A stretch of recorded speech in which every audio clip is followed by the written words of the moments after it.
You guys, you're making me shake. Stop it. Thank you. You gonna be here the whole time, Woody? Are you throwing jokes to you and stuff? Throwing straight lines to you, and Woody will roll in and make you all laugh again. First of all, it's off script, but thank you so much for being here, and I love you, and we did some damage. We did some damage in the 80s. I heard an expression the other day, I never heard it before. Someone said, oh, they were 80s famous. And I thought, yeah, son of a bitch, that was a different deal. Anyway, it's down to the serious business. Thank you, Academy, for honoring me with the Gene Herschel Humanitarian Award. It is a wholly unexpected honor, and I'm truly grateful. Special thanks to Bonnie Arnold, Davis Guggenheim, Bob Zemeckis, Bob Gale,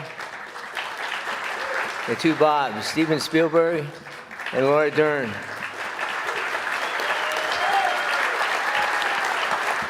I actually know those people. This is so cool. Also, thanks to Bruce Springsteen for that song you heard at the end of Davis's piece. It's sort of a personal anthem. No repeat, baby. No retreat, baby. No repeat. No repeat, no retreat. Baby, no surrender.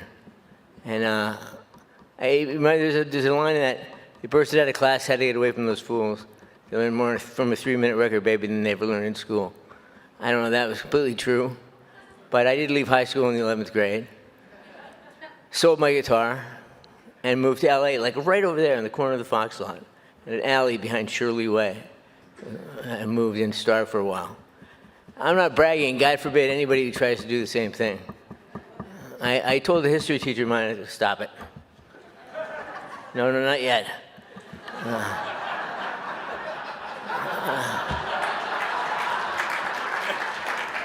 You wonder with Parkinson's, don't you?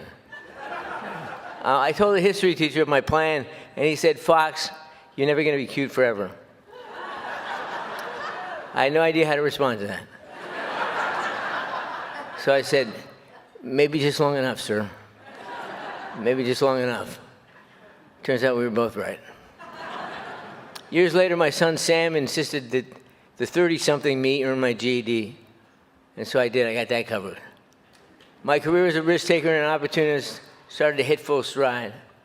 During my first days, then months, then years in the American film and television industry, I booked some jobs, ducked some landlords, dove in a few dumpsters, and eventually I found myself, unbelievably, on a TV series called Family Ties.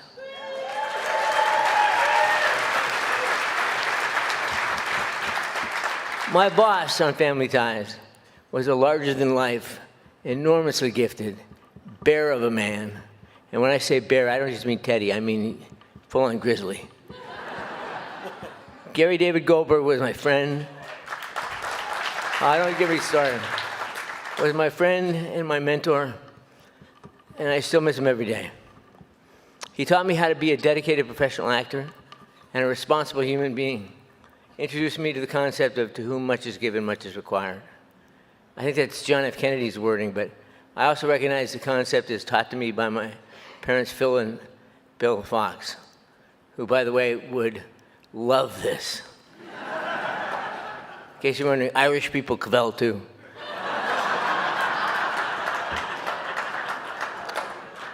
My mom and dad were kind and generous people, and their very values were very clear and visible to their core. I really didn't think they'd been given so much, so I didn't think I fully understood the lesson. They worked their asses off, putting all their love and energy into raising me and my 4 siblings, Karen, Steve, Jackie, and Kelly. But of course, they wouldn't see it as any hardship at all. When I left school and my home and my country, I wasn't leaving my mom and dad. I was just doing what felt right for me. They believed in my passion. My optimism, not so much. They were risk averse. And now, a few short years later, I was on top of the world. I had a hit television show, 2 movies in the can, and it was all good in the neighborhood. This is when Gary started to talk to me about a bigger neighborhood, about the obligation I had to help out where I could. Gary introduced me to other philanthropic mentors, all stunning examples of doing good as a major part of doing right and doing well. Bob Zemeckis, Bob Gale, Steven Spielberg, Jeffrey Katzenberg, Brandon Tartikoff, Peter Benedek, and Bob Philpott. These were strong men and also strong women who helped me along the way, like Nancy Ryder, Leslie Sloan. Yeah, Nancy Ryder, God, I miss her. Judith Weiner, Nancy Gates, and Dr. Susan Bressman. And just when you think things couldn't get any better, they got better, just before they got worse. I met Tracy, better. Sam was born, better. Eventually, we had 3 fantastic daughters, Quinn, Skylar, and Esme, better, better, better.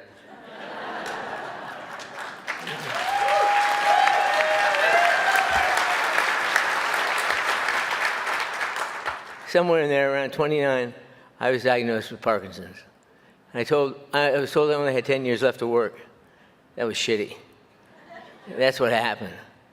The hardest part of my diagnosis was grappling with the certainty of the diagnosis and the uncertainty of the situation. I only knew that it would get worse. The diagnosis was definite, the progress was indefinite and uncertain. Tracy made it clear that she was with me for the duration.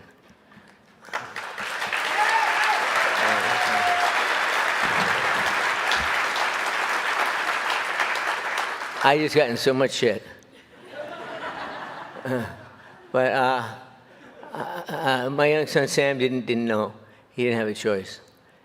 Then I entered into 7 years of denial, trying to make sense of it all. The kid who left Canada convinced that he would make anything happen, just by working hard and by believing, now had a tall order in front of him. I told very few people, and they kept my secret. Stop it. Then there were all kinds of doctors who helped me understand physical processes that were at work or not at work in my brain, as the case may be. Finally, I felt like I needed to tell everybody. I understood it would have a huge impact on my career. But by this time, I was doing Spin City, and I didn't know if an audience could laugh if they knew I was struggling. I had to figure out how best to deliver the news. So I told Barbara Walters and People magazine. Remember, this was at the dawn of the internet. And in those days, if you wanted to get news out, you told People magazine and Barbara Walters.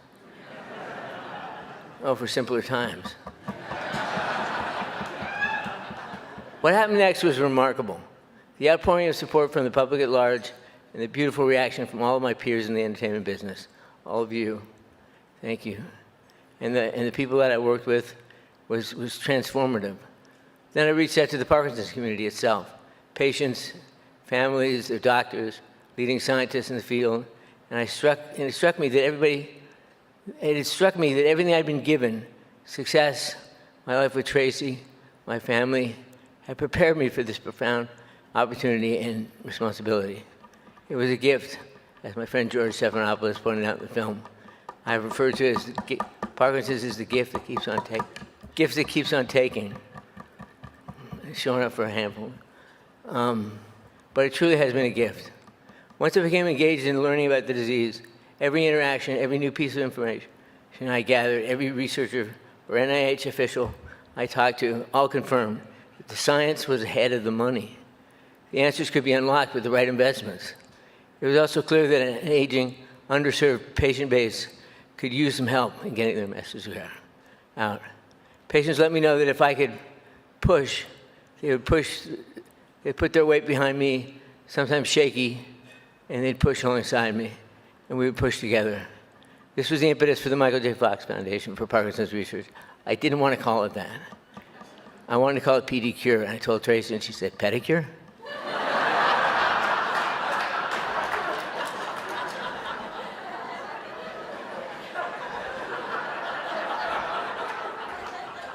Now I'm really in trouble.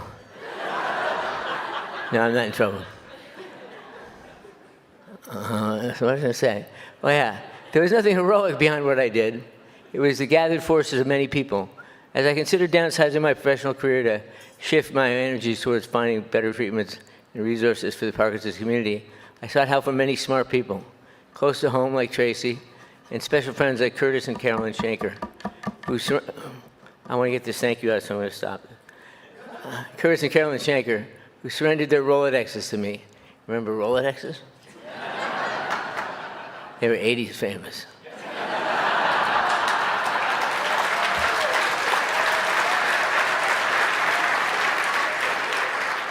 To help raise money for our initial grants, my producing partner, Nell Fortenberry, one of our first board members, jumped in, and a meticulous organizer of the battle plan, jumped in and created one.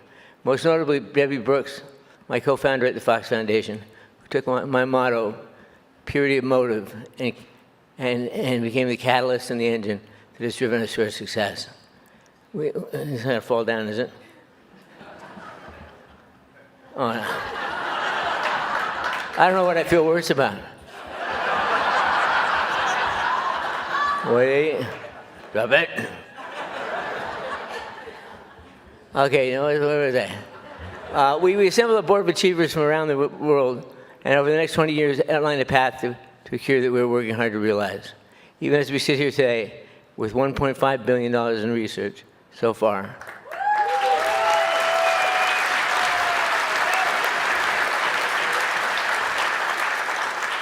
I am so grateful to all these people and thousands more who will make a world without Parkinson's a reality. I'm not sure I communicated all that well, but it's humbling in the deepest way to stand here and accept your kindness and your approbation, when truly the effort is being driven by others, so deserving of this attention. I'm grateful to them and to you because my optimism is fueled by my gratitude, and with gratitude, optimism is sustainable. I can't believe I've been standing here for this long. It's a miracle. Now, I definitely can't walk and carry this thing, so I ask Tracy to once again carry the weight.